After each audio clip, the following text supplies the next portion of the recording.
उनके स्वास्थ्य सेवाओं के लिए, कोरोना से इलाज के लिए बहुत सारी चीज़ों का इंतजाम किया गया। तो खर्चे सरकार के बहुत ज़्यादा बढ़ गए, लेकिन इनकम लगभग ख़त्म हो गई और उसके बावजूद सरकार ने इतना अच्छा बजट पेश किया। इसके लिए मैं वित्त मंत्री जी को बधाई देता हूँ। इतने कठिन परिस्थितियों में पिछले साल जब सरकारी रेवेन्यू लगभग ख़त्म हो गया था, कई लोग कहते थे, कई पत्रकार भी कहते थे, कई लोग कहते थे कि अब तो शायद बिजली की सब्सिडी ख़त्म करनी पड़ेगी इन लोगों को, अब तो शायद पानी की सब्सिडी ख़त्म करनी पड़ेगी इन लोगों को। लेकिन पूरा पिछले साल भी बिजली भी फ्री रही, पानी भी फ्री रहा, बच्चों का स्कूल भी फ्री रहा, सारे सरकारी अस्पतालों में इलाज भी फ्री रहा और महिलाओं का बस में सफ़र भी फ्री रहा। और आने वाले साल में जब बजट प्रस्तुत किया गया है, उस बजट में भी बिजली भी फ्री है, पानी भी फ्री है, स्कूल भी फ्री है, अस्पताल भी फ्री है और बसों में महिलाओं का सफ़र भी फ्री है। इतनी कठिन परिस्थितियों में ये सारे जनता को सहूलियतें जारी रहीं, इसका मैं उन्हें बधाई देता हूँ। पिछले 1-1.5 महीने में देश का बजट प्रस्तुत किया गया, मैंने वो बड़े गौर से देखा।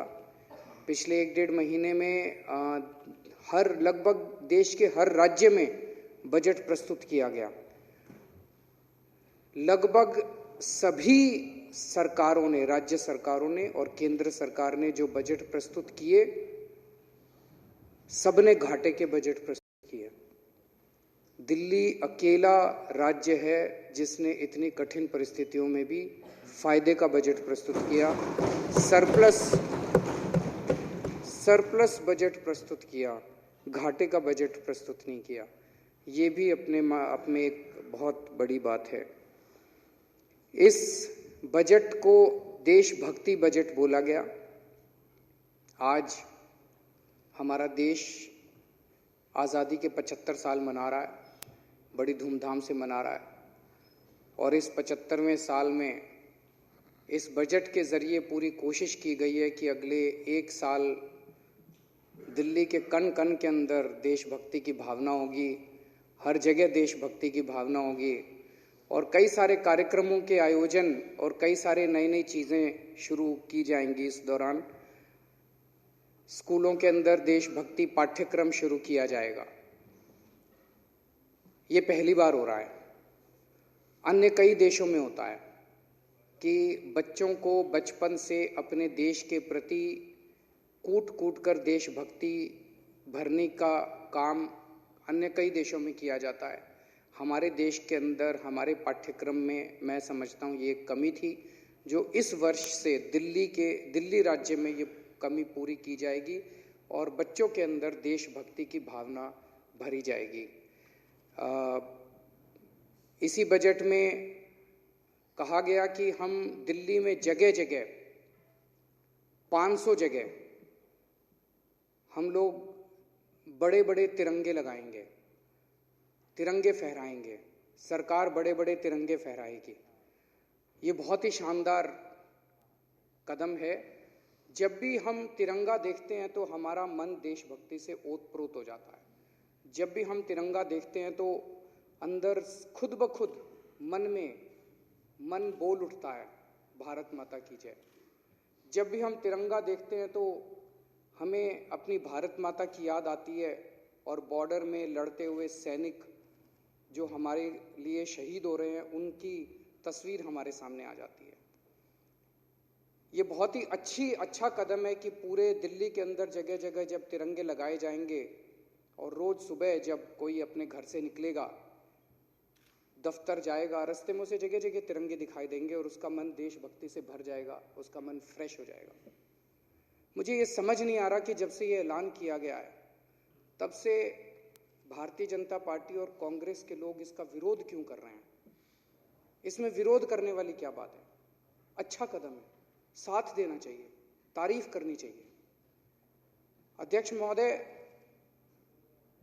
देशभक्ति की बात के ऊपर राजनीति नहीं होनी चाहिए। देश हमारा सबका है, भारत हमारा सबका है, चाहे कोई बीजेपी से हो, चाहे कांग्रेस से हो, चाहे आम आदमी पार्टी से हो, चाहे इस पार्टी से हो चाहे उस पार्टी से हो, देश तो हमारा सबका है। केंद्र सरकार ने जब जब अच्छे काम किए, हमने दलगत राजनीति से ऊपर उठ के साथ दिया। मुझे याद है 2014 में प्रधानमंत्री जी ने स्वच्छ भारत का ऐलान किया था। मैं खुद झाड़ू लेके एक झुग्गी बस्ती के अंदर सफाई करने गया था स्वच्छ भारत में पार्टिसिपेट करने के लिए। मुझे याद है जब उन्होंने योगा का कार्यक्रम अनाउंस किया था, मैं खुद अपनी चटाई लेके इंडिया गेट गया था योगा करने के लिए, ये सारे गए थे।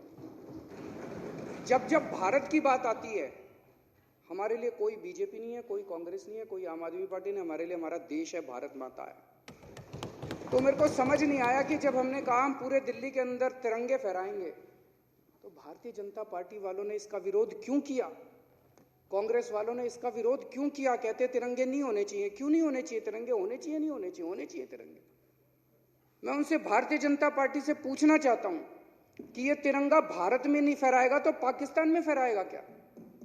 हमारे देश का तिरंगा दिल्ली में नहीं फहराएगा तो इस्लामाबाद में फहराएगा क्या? मुझे बड़ा दुख हुआ। अभी जब परसों मैं सदन में भाषण दे रहा था,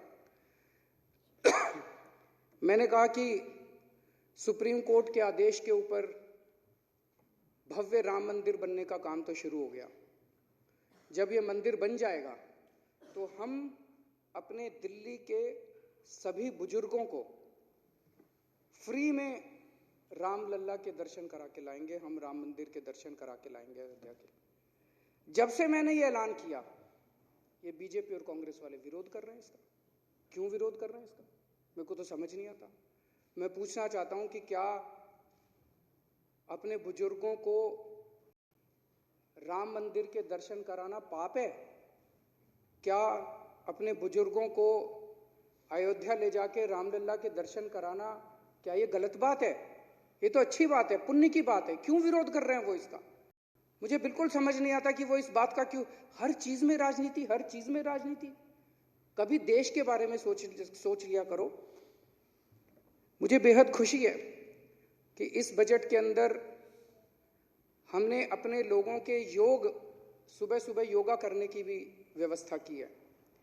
इसमें कहीं भी दिल्ली के अंदर 25-50 लोग इकट्ठे होके अगर मांग करेंगे कि जी हमें योगा करना है, वो जहां कहेंगे, चाहे वो कहेंगे हमारे पार्क में योगा करा दो, हमारी सोसाइटी में योगा करा दो, हमारे यहाँ योगा करा दो, दिल्ली सरकार उनके योगा कराने का इंतजाम करेगी।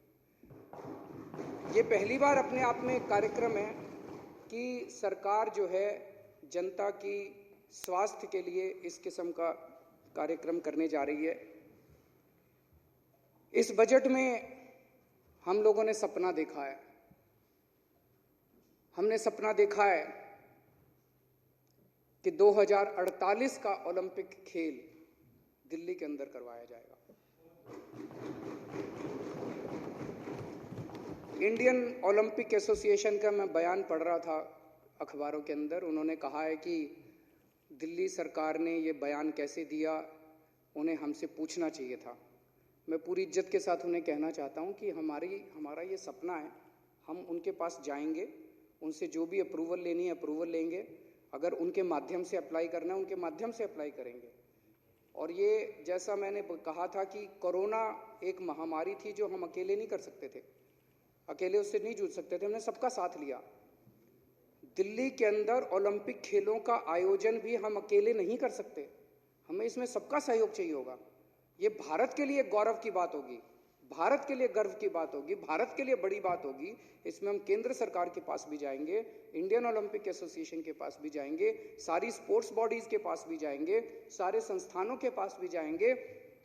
सारा देश मिलके 2048 के ओलंपिक गेम्स के लिए बिड करेगा। अकेली दिल्ली सरकार नहीं करने वाली, दिल्ली सरकार इसमें इनिशिएटिव लेगी, लेकिन सारा देश मिलके करेगा और हमारे सारे देश के लिए गर्व की बात है। हमने कहा कि सिंगापुर की जो इनकम है, सिंगापुर की इनकम दुनिया भर की इनकम में लगभग सबसे ज़्यादा मानी जाने वाली है, इसलिए सिंगापुर कहा गया। आज भारत एक गरीब देश माना जाता है। जो भी उप मुख्यमंत्री महोदय ने कहा कि आखिर मेरा देश कब विकसित देशों में गिना जाएगा। बचपन से सुनते आ रहे हैं हमारा देश विकासशील है, हमारा देश डेवलपिंग कंट्री है, हमारा देश विकासशील है। कब बनेगा डेवलप्ड कंट्री?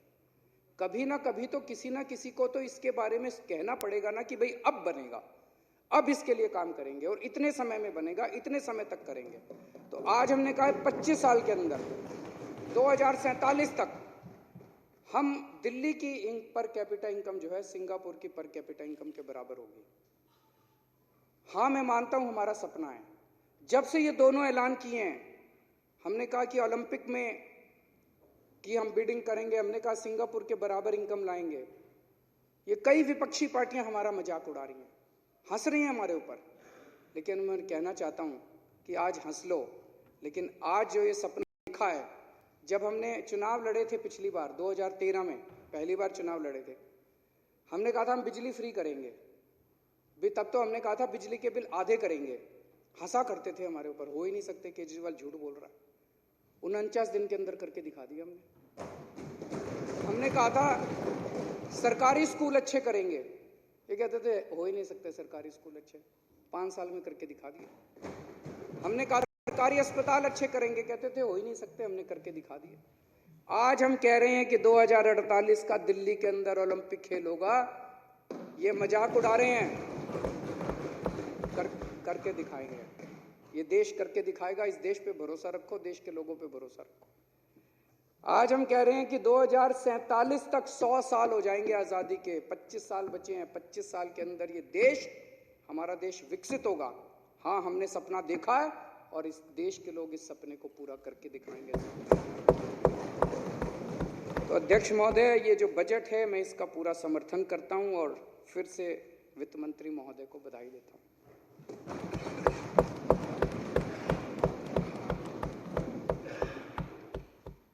अनुदानों की मांगे हैं 2021-2022।